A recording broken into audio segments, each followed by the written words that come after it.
बिस्मिल्लाहिर्रहमानिर्रहीम। अस्सलाम वालेकुम। सहरी में ऐसी क्या चीज़ इस्तेमाल करें कि सारा दिन प्यास की शिद्दत को कम कर सकें।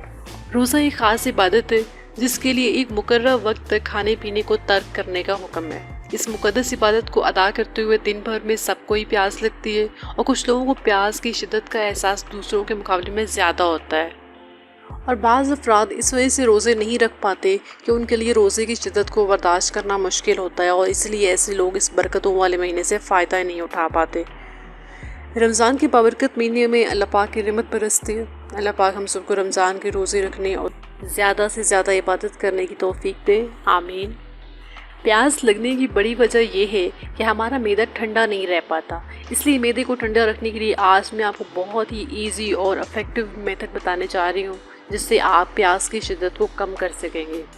सहरी में ये मशरूब इस्तेमाल करें और इससे बहुत हद तक आपको प्यास भी कम लगेगी और भूख का भी एहसास कम होगा। और इससे पहले अगर आपने हमारा चैनल अभी तक सब्सक्राइब नहीं किया तो नीचे मौजूद रेड बटन पर क्लिक करके सब्सक्राइब कर लें और साथ मौजूद बेल के बटन को भी प्रेस कर दें ताकि हमारी हर आने वाली वीडियो की नोटिफिकेशन आपको टाइम पे मिल सके। चलते हैं वीडियो की तरफ।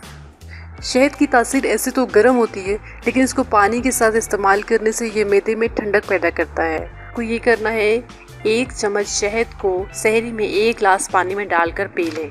इससे आपका मैदा भी ठंडा रहेगा और आपको प्यास की शिद्दत का एहसास भी नहीं होगा।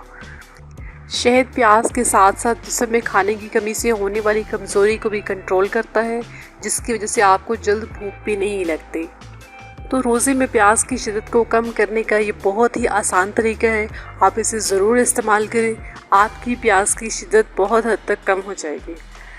होप कि आपको वीडियो पसंद आई होगी। अपना और अपने इर्द गिर्द के लोगों का ख्याल रखें। अल्लाह हाफ़िज़।